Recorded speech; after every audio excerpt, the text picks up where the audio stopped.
All, ഇന്നൊരു special കൂൺകറി കണ്ടാലോ?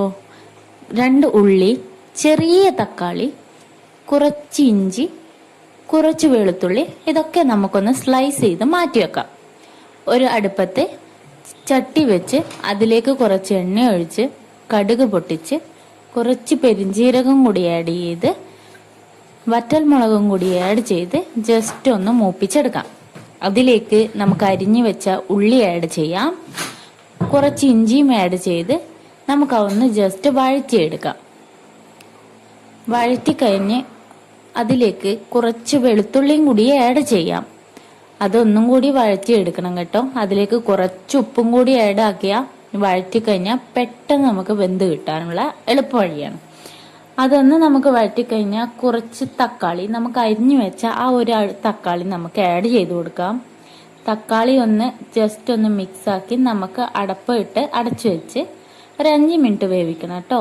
അത് കഴിഞ്ഞ് നമുക്കൊന്ന് തുറന്നു നോക്കാം. തക്കാളിയൊക്കെ ഒന്ന് ഏകദേശം വെന്ത് വന്നതിന് ശേഷം നമുക്ക് കുറച്ച് മുളക് പൊടി, മല്ലിപ്പൊടി,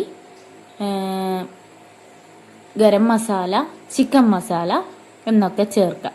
ഇതിനൊന്നും അളവില്ല കേട്ടോ. എനിക്ക് സത്യം പറഞ്ഞാൽ അതിന്റെ കൃത്യമായ ഒരളവൊന്നുമില്ല. ഞാൻ എൻ്റെ ഒരു ഊഹം വെച്ചാണ് ചെയ്യുന്നത്.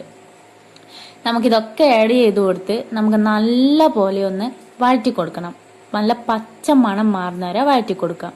അതിലേക്ക് ഞാൻ കുറച്ച് സോയാ സോസും കൂടി ആഡ് ചെയ്യുന്നുണ്ട്. പിന്നെ നമ്മൾ അരിഞ്ഞു വെച്ച കൂണും കൂടി ഇട്ട് നല്ലപോലെ ഒന്ന് മിക്സ് ആക്കി കൊടുക്കണം. ആ കൂണിലേക്ക് എല്ലാ മസാലയും എത്തുന്ന രീതിയിൽ നല്ലപോലെ മിക്സ് ആക്കി വെച്ച് നമുക്ക് ഒരു 5 മിനിറ്റ് അടച്ചു വെക്കാം.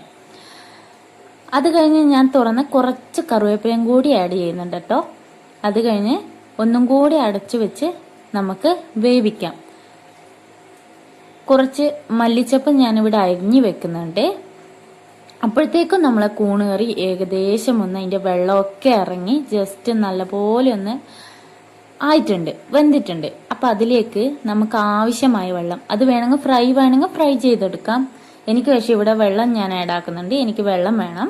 അപ്പൊ നമുക്ക് കുറച്ച് ചാറ് എന്ന രീതിയിൽ നമുക്ക് കുറച്ച് വെള്ളം ഒഴിച്ച് അതും ഒന്ന് നല്ല പോലെ കുറുകണം. അതായത് നല്ലപോലെ ഒന്ന് തിളച്ച് വരുമ്പോൾ നമ്മുടെ മസാലകളൊക്കെ പിടിച്ച് നമ്മൾ നല്ല പാകത്തിനാവും. ഞാൻ അതിലേക്ക് കുറച്ച് സോസും കൂടി, ടൊമാറ്റോ സോസാണ് കേട്ടോ. നമ്മൾ ഒരു തക്കാളി മാത്രമേ ഇട്ടുള്ളൂ. അപ്പം അതുകൊണ്ട് പുളിയും കാര്യങ്ങളൊന്നും ഉണ്ടാവില്ല. സോസും കൂടി ആഡ് ചെയ്താൽ നല്ലൊരു ടേസ്റ്റാണ്. നല്ല പോലെ ഒന്ന് പതച്ച് തിളച്ച് വരുമ്പോൾ നമ്മളെ കുറുകി വരും നമ്മുടെ ഇത് കൂൺകറി. അപ്പോൾ അതിലേക്ക് കുറച്ച് കുരുമുളക് കൂടി, കുറച്ചധികം ഞാൻ ആഡ് ആക്കുന്നുണ്ട്. കുരുമുളക് നല്ല ടേസ്റ്റ് തരും കേട്ടോ. ആ കൂൺകറിന്റെ ടേസ്റ്റേ മാറ്റാൻ കുരുമുളകിന് മാത്രമേ സാധിക്കൂ. അപ്പോൾ കുരുമുളക് ഇട്ട് കറി ഒന്ന് നല്ലപോലെ തിളച്ച് വന്നപ്പം നമുക്ക് ഗ്യാസ് ഓഫ് ആക്കാം. അതിലേക്ക് ഞാൻ അരിഞ്ഞു വെച്ച മല്ലിച്ചപ്പും കൂടി ആഡ് ചെയ്യുന്നുണ്ട്. നമ്മളെ കൂൺകറി ഇവിടെ തയ്യാറായി. എൻ്റെ ചാനൽ ഇഷ്ടപ്പെടുന്നവർ സബ്സ്ക്രൈബ് ചെയ്ത് സപ്പോർട്ട് ചെയ്യണം, ഷെയറും ചെയ്യണം കേട്ടോ. അപ്പോൾ ഓക്കെ, ബൈ.